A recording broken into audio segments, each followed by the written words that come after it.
Good morning students. Today we will discuss the exercise of chapter 8. The chapter's name is cell structure and function.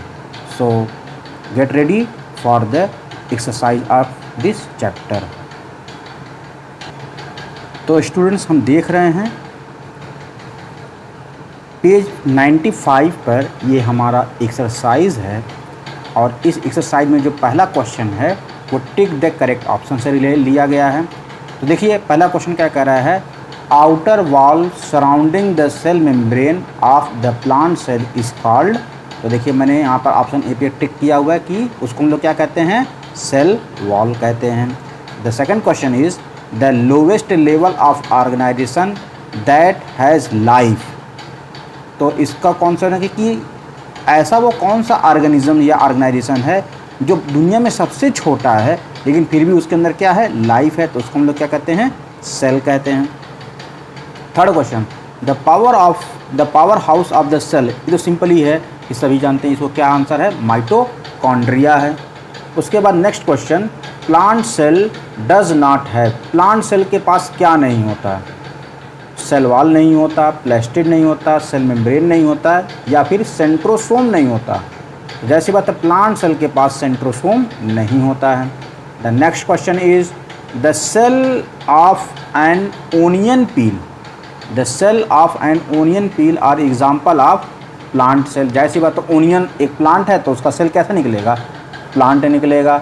The six question is in the centre of the plant cell we found a large. माने plant cell के centre में हमें क्या मिलता है, तो क्या मिल रहा है आपको, लगेगा न्यूक्लियस।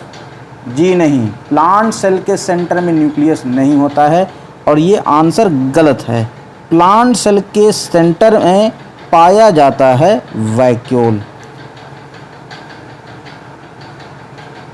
क्योंकि प्लांट सेल के अंदर न्यूक्लियस उसके कोने पर होता है। आइए मैं आपको इसका एक स्ट्रक्चर दिखाता हूँ। तो students, you are watching a typical structure of plant cell that are surrounded by a cell wall, and now you are easily watching that in the center of this plant have a large area. That large area is known as the inner material, that is known as the cell sap, and this structure is known as vacuole. So the question is clearly in the center of plant cell are found the vacuole, and you can easily locate it here.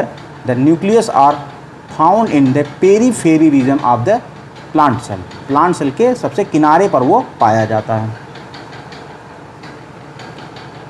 The next question is the magnification power of an electron microscope. Electron microscope का magnification power. तो बच्चों इनमें से जो digit सबसे ज़्यादा है वही इलेक्ट्रॉन माइक्रोस्कोप का क्या है, मैग्नीफिकेशन पावर। तो यहाँ पे देखिए 1 लाख to 5 लाख,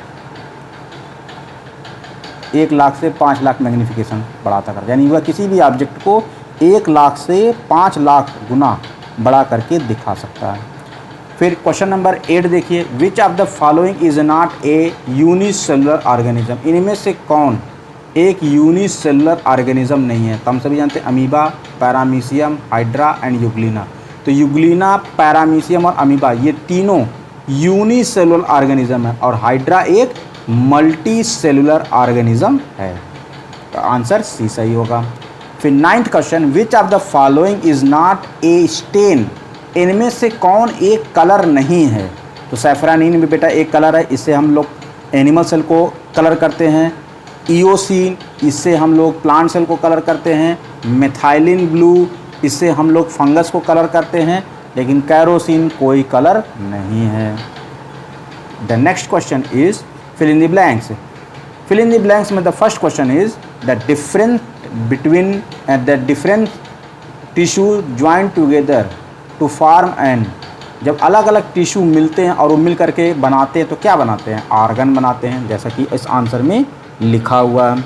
उसके बाद है all the multi cellular organism shows division of labour, यानी सभी मल्टी सेलुलर ऑर्गेनिज्म अलग अलग कार्यों को एक्सप्रेस करते हैं। Next question, are the power house of the cell. Simple सी बात है, सभी जानते हैं माइटोकॉन्ड्रिया, हमें ऊपर वाले क्वेश्चन में भी मिला था। उसके बाद नेक्स्ट क्वेश्चन है fourth, the cells that do not have a well organised nucleus. ऐसा सेल जिसके पास एक बढ़िया सा न्यूक्लियस नहीं पाया जाता, ऐसे सेल को हम लोग प्रोकैरियोटिक सेल कहते हैं। Next question, the carrier of genetic characteristics from parents to the offspring. Parent से उसके नई संतानों में जो जेनेटिक कैरेक्टर को लेकर जाते हैं उनको हम लोग क्या कहते हैं? डीएनए कहते हैं। Amoeba has no definite organisation. Amoeba के पास उनका एक डेफिनेट ऑर्गेनाइजेशन नहीं होता है, मतलब ये पता ही नहीं चलता कि उनमें एक निश्चित ऑर्गन कौन सा है, क्योंकि वो सभी ऑर्गन जैसा इकट्ठा काम करता है। तो next question is the match the following. ये हो सकता है कि इस बार के एग्जाम में आपके बहुत ही इंपॉर्टेंट रूप से दिया जा सके। तो देखिए मैच द फॉलोइंग में क्या है, कॉलम ए को कॉलम बी से आपको मैच कराना है। तो यहाँ पर मैंने सीधे सीधे उन डिजिट्स को मैंने यहाँ पे राइट डाउन कर दिया है। जैसे prokaryote is belong to the, तो देखिए मैंने यहाँ पर डी बनाया है। तो जैसे जितने भी ब्लू ग्रीन एल्गी होते हैं वो सभी क्या होते हैं? प्रोकैरियोटिक सेल होते हैं। फिर इसके बाद है क्रोमोसोम्स ए। क्रोमोसोम्स किससे बिलोंग करता है? ए। क्रोमोसोम के अंदर क्या पाए जाते हैं? जीन पाए जाते हैं। फिर इसका तो क्लोरोप्लास्ट। क्लोरोप्लास्ट एक कलर है और ये किस में मिलता है? ये केवल हरे पौधों में मिलता है। और उसके बाद यूकैरियोटिक सेल, यूकैरियन जितने भी एनिमल्स होते हैं वो सभी क्या होते हैं? यूकैरियोटिक होते हैं। तो इस प्रकार सीधे अब इसको मैच करा देंगे। तो students next question is the very short answer type question. The first question is name the instrument use to study cell. ऐसे इंस्ट्रूमेंट्स का नाम बताइए जो हम लोग सेल की स्टडी में क्या करते हैं? यूज करते हैं। तो मैंने यहाँ पे राइट डाउन करके लिखा हुआ है कि उसको हम लोग कंपाउंड माइक्रोस्कोप कहते हैं। फिर नेक्स्ट क्वेश्चन है what does the chloroplast contain. Chloroplast क्या कंटेन करता है? ग्रीन पिगमेंट, जिसको हम लोग क्लोरोफिल कहते हैं। फिर next question which organelle is known as the suicide bag. Suicide bag हम लाइसोसोम को कहते हैं। अब क्वेश्चन ये होता है कि सर लाइसोसोम को सुसाइड बैग क्यों कहते हैं?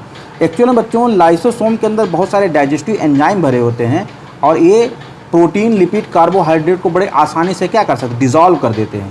तो कभी कभार जब सेल डैमेज हो जाता है या सेल के अंदर कोई खराबी हो जाती है तो सेल आगे किसी सेल को नुकसान न करे, इस नाते सेल के अंदर के जो लाइसोसोम अपने आप फट जाते हैं और फटने की वजह से वो पूरे सेल को क्या कर देता है? डाइजेस्ट कर देता है और उस डाइजेस्ट पार्टिकल को अगल बगल के सेल क्या कहते हैं? न्यूट्रिएंट के रूप में एब्जॉर्ब कर लेते हैं। तो इस नाते इसको हम लोग सुसाइड बैग कहते हैं।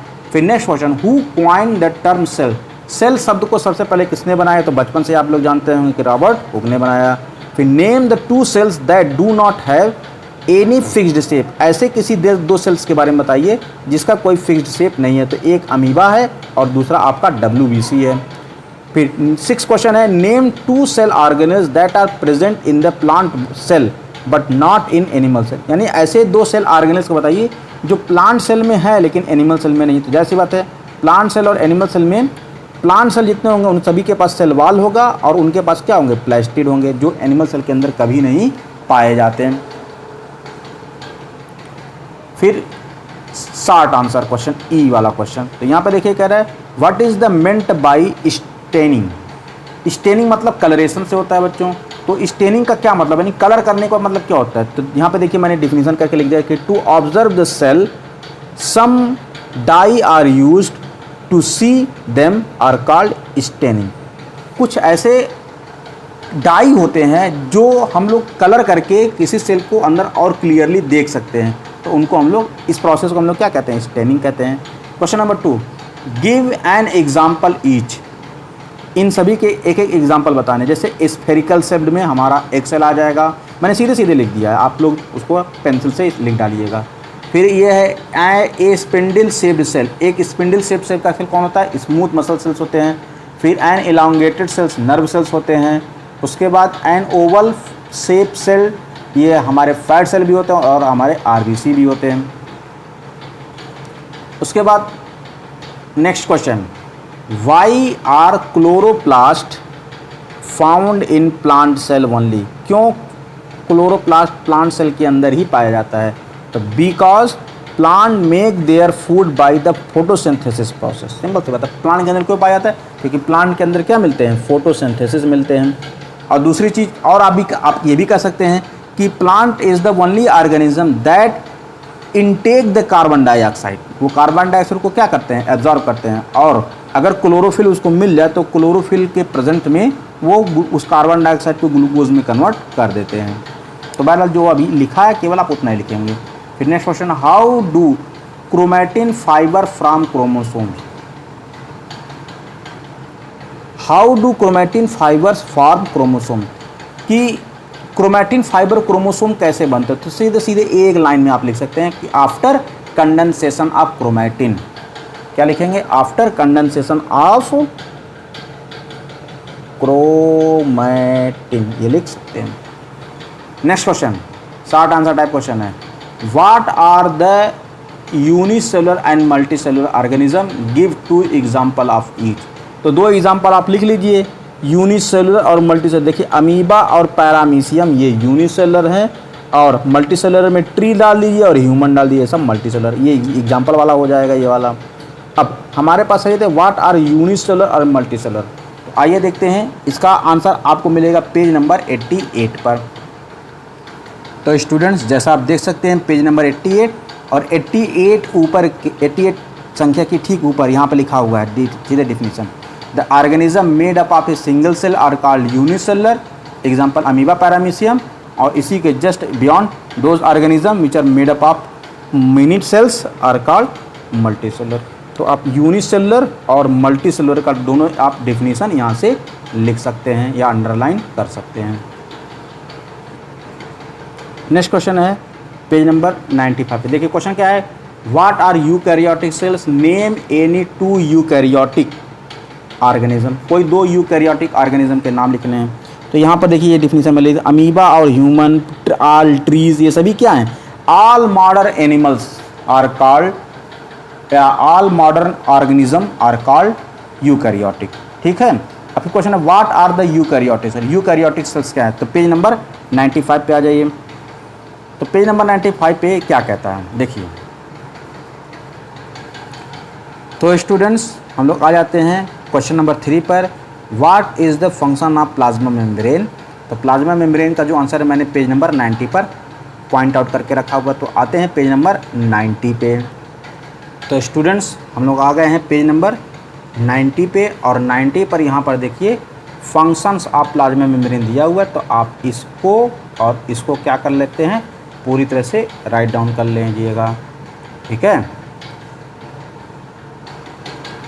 तो स्टूडेंट नेक्स्ट क्वेश्चन है question number 4, different organ work together to perform a specific life function.